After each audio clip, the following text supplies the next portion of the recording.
ಮೋಸ ಮಾಡಿರ್ತಕ್ಕಂಥ ವ್ಯಕ್ತಿನ ಮರೆಯಕ್ ಹೋಗಿ ಅವರು ದೊಡ್ಡ ತಪ್ಪು ಮಾಡ್ಬಿಡ್ತಾರೆ ಲೈಫ್ ಅಲ್ಲಿ. ಏನು ಅಂತ ಹೇಳಿದ್ರೆ, ಆ ವ್ಯಕ್ತಿನ ಮರಿಬೇಕು ಅಂತ ಇನ್ನೊಬ್ಬ ವ್ಯಕ್ತಿ ಒಟ್ಟಿಗೆ ಅಫೇರ್ನ ಶುರು ಮಾಡುವಂಥದ್ದು. ಅದು ಆಕ್ಚುಲಿ ಏನು ಅಂತಾರೆ, ಹುಲಿ ಬಾಯಿಂದ ತಪ್ಪಿಸ್ಕೊಂಡ್ ಬಂದು ಮೊಸಳೆ ಬಾಯಲ್ಲಿ ಸಿಕ್ಕಾಕೊಳ್ಳಂಗೆ ಲೆಕ್ಕಾಚಾರ ಆಕ್ಚುಲಿ. ಎಷ್ಟ್ರ ಮಟ್ಟಿಗೆ ಇದು ಸರಿ ಇದೆ? ಈಗ ನಿಮ್ಗೆ ನಂಬಿಸಿ ಮೋಸ ಮಾಡಿರ್ತಕ್ಕಂಥ ವ್ಯಕ್ತಿ ನಿಮ್ಮನ್ನ ಕೈ ಕೊಟ್ಟ ಮೇಲೆ ಇನ್ನೊಂದು ಅಫೇರ್, ಅದು ನಿಮ್ ಜೀವನಕ್ಕೆ ಎಷ್ಟು ಮಟ್ಟಿಗೆ ಸರಿ ಇದೆ ಆಕ್ಚುಲಿ? ಸ್ವಲ್ಪ ಯೋಚನೆ ಮಾಡ್ಬೇಕಲ್ಲ. ಯಾವ್ದನ್ನ ಜೀವನ ಪರ್ಯಂತ ಜೊತೆಗಿರುತ್ತೆ ಅಂತ ಅನ್ಕೊಂಡ್ ಹೋದ್ರಿ, ಅಥವಾ ಯಾರಿಂದ ನಮ್ಗೆ ನೋವು ಸಿಗಲ್ಲ ಅಂತ ಅನ್ಕೊಂಡಿದ್ರಿ, ಯಾರು ನಮ್ ಲೈಫ್ ಲಾಂಗ್ ಇರ್ತಾರೆ ಅಂತ ಅನ್ಕೊಂಡಿದ್ರಿ, ಅದೆಲ್ಲಾನು ಸುಳ್ಳು ಅಂತ ಅನ್ಸಿದ್ಮೇಲೆ, ಯಾರು ಭರವಸೆ ಕೊಟ್ಟಿದ್ರು ಆ ವ್ಯಕ್ತಿಗಳೇ ಭರವಸೆನ ಸಾಯಿಸಿದ್ಮೇಲೆ ಮತ್ ಪುನಃ ಅವರನ್ನ ಮರಿಬೇಕು ಅಂತ ಅನಿವಾರ್ಯಕ್ಕೋ ಅಥವಾ ಒಬ್ಬಟ್ಟಿ ತರ ಕಾಡುತ್ತೆ ಅನ್ನೋದಕ್ಕೂ ನೀವು ಸಪೋಸ್ ಏನಾದ್ರು ಅಫೇರ್ ಶುರು ಮಾಡ್ಬಿಟ್ರೆ ಏನಾಗುತ್ತೆ ನಿಮ್ ಲೈಫ್ ಅಲ್ಲಿ? ಎಕ್ಸಾಂಪಲ್ ಕೊಟ್ಬಿಡ್ತೀನಿ ನಾನು, ಅಂದ್ರೆ ಬಹಳ ಬೇಗ ಅರ್ಥ ಆಗತ್ತೆ ಅಂತ ಎಕ್ಸಾಂಪಲ್ ಕೊಡೋದ್ರಿಂದ. ಏನು, ಈಗ ನಿಮ್ಗೆ ಹುಷಾರಿಲ್ಲ ಅನ್ಕೊಳ್ಳೋಣ ಆಕ್ಚುಲಿ, ಅಥವಾ ಎಲ್ಲೋ ಒಂದ್ ಕಡೆ ಪೇನ್ ಆಗಿದೆ ಅಂತ ಅನ್ಕೊಳ್ಳೋಣ. ಪೇನ್ ಆಗಿದೆ ಅಂತ ಹೇಳಿದ್ರೆ ಅದಕ್ಕೆ ಟ್ರೀಟ್ಮೆಂಟ್ ತಗೊಳ್ಬೇಕು, ಹಾಸ್ಪಿಟಲ್ಗೆ ಹೋಗ್ಬೇಕು, ಟ್ರೀಟ್ಮೆಂಟ್ ತಗೊಳ್ಬೇಕು ಅಲ್ವಾ? ಸೊ ಟ್ರೀಟ್ಮೆಂಟ್ ತಗೊಳ್ಳೋ ಜಾಗದಲ್ಲಿ ಪೇನ್ ಆಗಿದೆ, ನನ್ಗೆ ಆ ಪೇನ್ ಮರಿಬೇಕು ಅಂತ ನೀವು ಕುಡಿಯೋಕ್ ಶುರು ಮಾಡಿದ್ರೆ ಹೆಂಗಿರುತ್ತೆ? ಇದು ಹಂಗೇನೆ.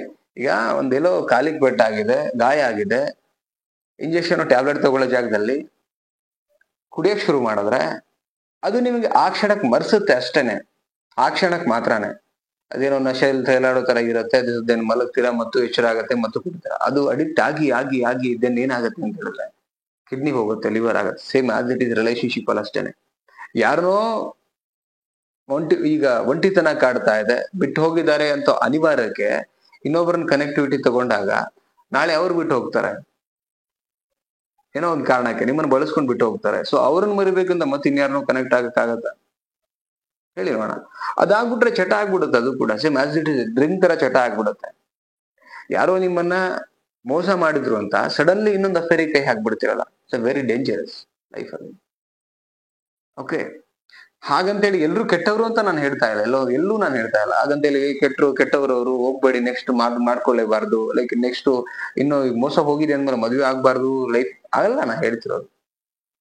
ಸ್ವಲ್ಪ ಸಮಯ ತಗೊಳ್ಳಿ, ವಾಸಿ ಆಗ್ಲಿ. ಆಕ್ಚುಲಿ ಅದು ನಿಮಗ್ ನೀವು ಮನ್ಸನ್ನ ಕಂಟ್ರೋಲ್ ಇಟ್ಕೊಡೋ ಎಬಿಲಿಟಿ ಬರ್ಲಿ, ವಾಸ್ತವತೆಗಳು ಗೊತ್ತಾಗ್ಲಿ, ಬದುಕೇನು ಅಂತ ನಿಮಗೆ ಅರ್ಥ ಆಗ್ಬೇಕಲ್ಲ ಆಕ್ಚುಲಿ. ಅಟ್ಲೀಸ್ಟ್ ಅದಷ್ಟಾರ ಗೊತ್ತಾಗ್ಬೇಕಲ್ಲ ಆಕ್ಚುಲಿ. ನಿಮಗ್ ಸತ್ಯ ಗೊತ್ತಿರ್ಬೇಕು. ನೆಕ್ಸ್ಟ್ ಲೈಫ್ ಅಲ್ಲಿ ಏನ್ ಮದುವೆ ಅಂತ ಆಗ್ತದೆ, ಇನ್ನೊಂದು ವ್ಯಕ್ತಿನ ಸೆಲೆಕ್ಟ್ ಮಾಡ್ಬೇಕಾರೆ ಸ್ವಲ್ಪ ತಾಳ್ಮೆಯಿಂದ ವೇಟ್ ಮಾಡಿ.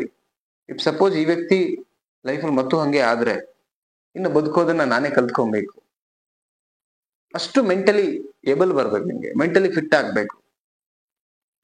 ಯಾವ್ದೋ ಒಂಟಿತನದಿಂದ ನೀವು ತಪ್ಪಿಸ್ಕೊಳ್ಳೋಕೆ, ನೋವಿಂದ ತಪ್ಪಿಸ್ಕೊಳ್ಳೋಕೆ ಇನ್ನೊಂದನ್ನ connect ಮಾಡ್ಕೊಳ್ಳೋದಲ್ಲ actually.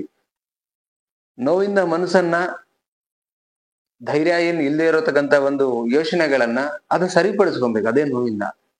That's called intelligence, right? ಆ ಬ್ರಿಲಿಯಂಟ್ನೆಸ್ ನ ಲೈಕ್ ನಾವು ಬೆಳೆಸ್ಕೊಬೇಕು ಆಕ್ಚುಲಿ ನಮ್ಮಲ್ಲಿ. ನೀವ್ ಯಾವ ಕಾರಣಕ್ಕೆ ಇನ್ನೊಬ್ಬರನ್ನ ಕನೆಕ್ಟ್ ಮಾಡ್ಕೊಳ್ತೀರೋ ಆ ವ್ಯಕ್ತಿನೂ ಲೈಫಲ್ಲಿ ಸರಿ ಇರಕ್ ಸಾಧ್ಯನೇ ಇಲ್ಲ. ಬಿಕಾಸ್ ಏನಕ್ಕಂದ್ರೆ ಫಸ್ಟ್ ನೀವು ಸರಿ ಇಲ್ದಿರ್ಬೇಕಾದ್ರೆ ಇದೆಲ್ಲ ಹಿಂಗೆಲ್ಲ ಜೊತೆಗಿರೋರು ಹಿಂಗ ಆಗ್ತಾರೆ. ಒಬ್ಬ ವ್ಯಕ್ತಿ ಜೊತೆಗೆ ಬಂದಿದ್ದಾನ ಅಂತ ಹೇಳಿದ್ರೆ ನಾವು ಕಲಿಬೇಕಿಲ್ಲ. ಏನು ಅಂತ ಹೇಳಿದ್ರೆ ಆ ವ್ಯಕ್ತಿ ಗೊತ್ತಿರ್ಬೇಕು ನಮ್ಗೆ. ಸಪೋಸ್ ನಿಂತ್ರೆ ಓಕೆ ಜೊತೆ ಲೈಫ್ ಟೈಮ್, ಬಟ್ ನಿಂತಿಲ್ಲ ಅಂತ ಹೇಳಿದ್ರೆ ಅಲ್ಲಿ ನಾವು ನಮ್ ಬದುಕನ್ನ ಕಟ್ಕೊಳ್ಳೋದಕ್ಕೆ ರೆಡಿ ಇರ್ಬೇಕು, ಧೈರ್ಯ ತಗೊಳ್ಳೋದನ್ನ ರೆಡಿ ಇರ್ಬೇಕು, ಆ ಒಂಟಿತನನ್ನ ಫೇಸ್ ಮಾಡಕ್ ರೆಡಿ ಇರ್ಬೇಕು, ಪ್ರಾಬ್ಲಮ್ ನ ಫೇಸ್ ಮಾಡಕ್ ರೆಡಿ ಇರ್ಬೇಕು. ಇದ್ಯಾವಾಗ ಅನಾಲಿಸಿಸ್ ಮಾಡಿ ಕಲ್ತಾಗ ಮಾತ್ರ ಸಾಧ್ಯ ಆಗೋದು.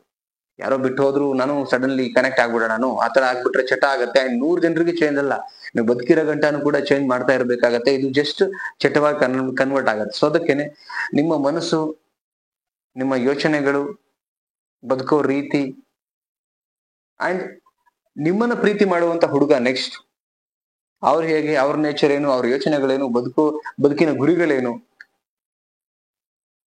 ಅಂಡ್ ಕೆಟ್ಟ ಕ್ರೂರವಾಗಿರ್ತಕ್ಕಂಥ ಯೋಚನೆಗಳು ಅವರಲ್ಲಿ ಇದೆಯಾ ಇಲ್ಲ ಎಲ್ಲ ಚೆಕ್ ಮಾಡ್ಕೊಂಡು ಒಬ್ಬ ಮನುಷ್ಯತ್ವ ಇದೆ ಅಂತ ಅನ್ಸಿದ್ರೆ ಸೊ ದೆನ್ ಕನೆಕ್ಟ್ ಆಗ್ಬೇಕು. ಅಲ್ಲಿ ಕೂಡ ನೀವು ನಿಮ್ಗೋಸ್ಕರ ಯಾವುದೇ ಸಿಚುವೇಶನ್ ಅಲ್ಲಿ ಬಿಟ್ಟು ಹೋದ್ರು ಬದುಕೋದನ್ನ ನಾನು ರೆಡಿ ಅಂತ ಅನ್ಸಿದ್ರೆ ಮಾತ್ರ ನೀವು ಮೋಹನ್ ಆಗ್ಬೇಕು. ಇಲ್ಲ ಅಂತ ಹೇಳಿ ಯಾರ್ದೋ ಮೇಲೆ ಡಿಪೆಂಡ್ ಆಗ್ಬಿಟ್ಟು ಹೋಗ್ತೀನಿ ಅಂತ ಹೇಳಿದ್ರೆ 100% ಮೋಸ ಮಾಡ್ತಾರೆ.